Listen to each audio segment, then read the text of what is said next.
I'm gonna sing, I'm gonna shout, I'm gonna let the reason out that his love goes on forever. I'm gonna take it all the way. Hey, welcome back to the Maple Minute. I'm Pastor Bill on this Tuesday, May the 4th. We've been talking about the things that rub us wrong in life, the friction of life, we could say. And you know, life has so many things that really bother us to the point where they can really derail our life. And it's a good thing that the Bible deals with those. One of those things, as we talk about frictions in life today, is the friction of discouragement. I thought it would be good as we start off a new episode. Maybe you're listening to this, and I don't know what day you're listening to it, but maybe it's been a discouraging day. Maybe there's news that's coming that's discouraging. Maybe you worry about things that will discourage you. You know, discouragement hits us all, and I don't know if any of us are immune to it. In fact, some of the greatest people in the Bible were discouraged at times. In Psalm 5, David, the man after God's own heart, the man who defeated Goliath, this great king of Israel, David emerged from an atmosphere of strife and oppression, but David was down in the dumps. He was discouraged.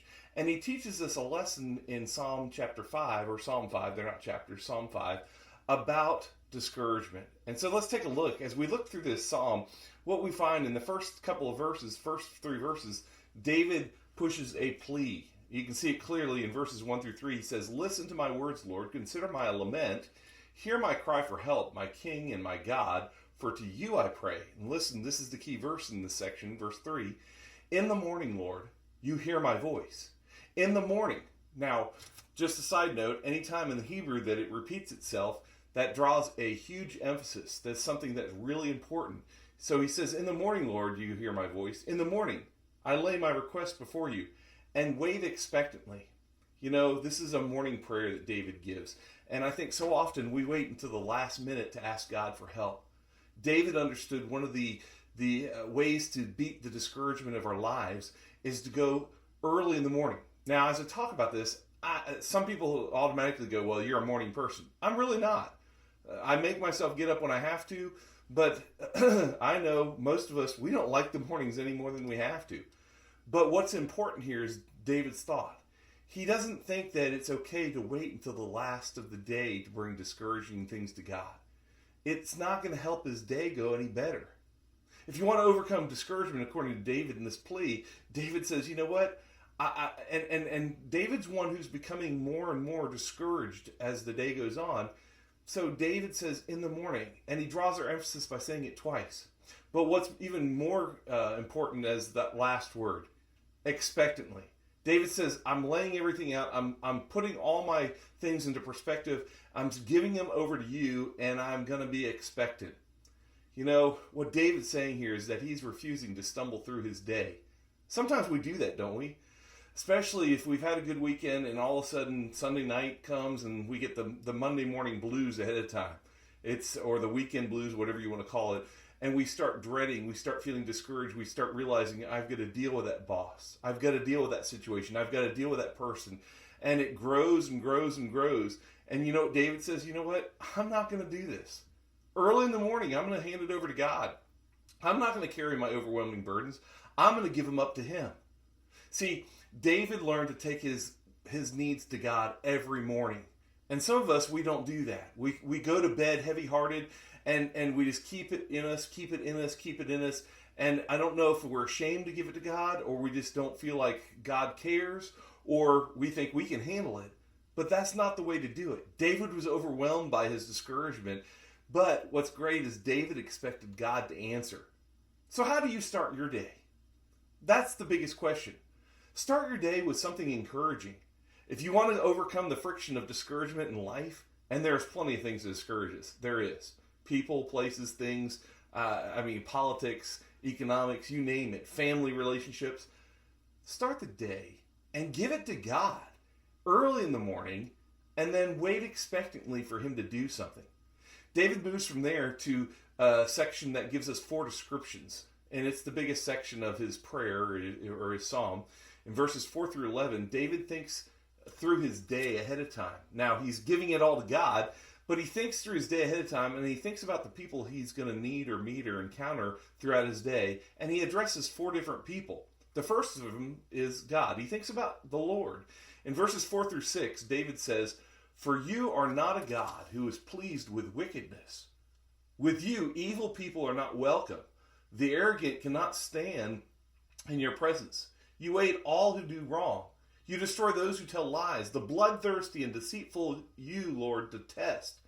You know, David mentions 7 specific things here about God. He takes no pleasure. That's the fact that God takes no pleasure in wickedness. And that's something we forget. We need to remind ourselves about that. He states that evil is not welcome on his journey. That is God's journey, God's plan for the day. He says that arrogant people can't stand before God. And he hates people who do wrong, and he destroys liars and detests murderers or bloodthirsty, and he detests the deceitful. So why does David review those things? Those seem maybe not important when you think about the aspect of discouragement. But what David was doing was therapy. See, it's therapy, and I mean this seriously, it's therapy to our hearts, our minds, and our souls to review the magnificent attributes of God. We've talked about it, and I mentioned it the other night as I was teaching Bible study, but the truth of the matter is our problems get so much bigger than our God does sometimes. And so David learned, the reason he was such a good man after God's own heart, he learned even though there are some discouraging things in life, and there were some great fears, there were people trying to kill David. David said, you know what? My God is bigger than anything else. And he reminded himself about the attributes of God. See, when we remind ourselves or do therapy by reminding ourselves about the attributes of God, what it does is it reminds us that our enemies are God's enemies. Our discouraging factors in life are something that God has to deal with. And God does a better job of dealing with our problems than we do. That's the truth. And if you've never tried that, pass them over to God.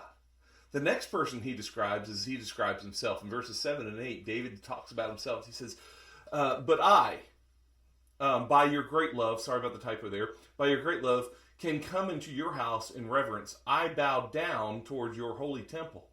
Lead me, Lord, in your righteousness because of my enemies. Make your way straight before me. Verse 8 here of these 2 verses is the key to the whole psalm, Psalm 5. See, lead me, Lord. And by the way, if you want to claim a verse in Psalm 5 for you, this would probably be one of the great verses to do. David, in his opening prayer, remember he's coming early in the morning with discouragement. He reminds himself about God and who God is. And then he turns to himself and says, you know what? I don't make it through the day without you leading me, God. Lead me in your righteousness. And make your enemies my enemies. And when he says make my way straight, he's asking for it, smooth out the rough edges. Help things to go the way you want them to go. David didn't want to resort to the tactics of others. So often when we have difficulties in life and we're discouraged, what we do is we play by the world's rules. And so David's praying, don't let me play by the world's rules, because that's what I would do. God, you take over and you lead me through these discouraging times, these times of conflict. He moves on from there to talk about his enemies. He describes his enemies in verses 9 and 10. And he says, not a word from their mouth can be trusted. Their heart is filled with malice. Their throat is open grave. With their tongues they tell lies. Declare them guilty, O God. Let their intrigues be their downfall. Banish them, for they have many sins, for they have rebelled against you. You know, in his mind, David desperately hands his enemies over to God. And that's what we have to do. Those people that discourage you, maybe it's a boss, maybe it's a situation, maybe it's a relative, maybe, who knows? You just got to hand it over to God, because God can handle them. That's what David understood. to the many that overwhelmed David in this problem time, David really resorted to God to handle his problem. See, the friction of discouragement is lessened when we focus on God fighting our battles for us. How did David beat Goliath? He didn't beat him because he was an excellent slingsman, though we always focus on the stone and the sling. It was really the God. That's the truth. See, David, when he walks out to meet Goliath, Goliath is cursing and spewing out all kinds of threats and profanities about God and about David. He mocks David. And what does David say? David says, he doesn't go, hey, I'm a good mark with my sling. Hey, look at me. So often we focus on the stories of the bear and the lion that David tells that he took down. What he was trying to say is, you may be the biggest man on earth, but God is so much bigger. And that's what we have to do. Put our perspective on our discouragement. That's what I would say. And then the fourth group he talks about is the righteous. In verse 11, he says this, but let all who take refuge in you be glad. That's great encouragement. And this is his encouraging verse. Let all who take refuge in you. Let them ever sing for joy. You know, you may not be a talented singer or a great singer, but there is truth that music does calm the savage beast, and music does help us get some joy. Maybe if you're facing discouragement, music's what you need to do. But not just music. Let's make it something that's joyful to God. He goes on to say, spread your protection over them, that those who love your name may rejoice in you. You know, David is telling us the key to getting over discouragement, and that key is joy. So how are you regarding your countenance? How is it? Do you go around dreading discouragement? So often we get discouraged, we have a long face, people can tell right away, and they always ask what's wrong. What David's saying is, you want to overcome discouragement, give it to God, realize that God deals with your enemies better than you do, and then realize the benefit of that is joy in your life. So turn on the song. I think about this, and I didn't put this verse on here, but if you go back to Genesis chapter 4 and verse 5, there's a man who illustrates this completely. Cain and Abel was the problem. We've talked about them before. But Cain had offered a sacrifice that God didn't like. And God doesn't come out and condemn him right away. God comes back and says, hey, Cain, fix the problem. Let me help you. And he approaches him and says, hey, Cain, why is your countenance fallen? What he's saying is, why are you so down the dumps? Why are you so discouraged? Don't let it happen. And you know what? Cain allowed sin into his life, and sin discouraged him. And that's what we see. The opposite of it is letting God in your life. Let God help so you don't have to be discouraged. You can overcome things. David finishes out the psalm with a great promise in one verse. He says in verse number 12, the promise is, surely, Lord, you bless the righteous. You surround them with your favor as with a shield. Probably another great verse along with verse number 8 that you could probably highlight in your Bible and claim for a promise. But I love this because David doesn't just give us a pie in the sky promise. He gives us a great metaphor. He says, you surround them with your favor as with a shield. Discouragement feels like you're being attacked all the time. And you're like, where is it coming from? It's coming from everywhere. David says, wait a minute. You don't need to be discouraged. You can surround us with a shield to block those damaging arrows. Because he knew Satan is the great accuser, the Bible says, of the brethren or of the saints. And you know what? God says, hey, I'm going to give you that shield of faith. If you trust in me, I'm going to put a shield of favor around you. And I'm going to bless you. And I'm going to help you overcome that friction in life, discouragement. So I hope if you're dealing with discouragement, it's real. I'm not saying it's not. And you're going to have it. I'm not saying that's not coming. Great people have. I get discouraged a lot. But I want you to know, I can't turn to any person other than God to help me with that. And when I turn to God, it puts things in perspective. By remembering his attributes, who he is, remembering who I am, turning things over to God, that he can deal with my problems, my enemies better than I can, and having a joyful approach to life. Even putting on some music and listening to a song, and then trusting in the promise of a shield and protector. So I hope this helps you. Practice the presence of God this week, and don't let your problems get bigger than God. Remember who God is, and make sure you serve a God who's much bigger than anything you have in your life. So until next time, this has been the Maple Minute. His love goes on forever.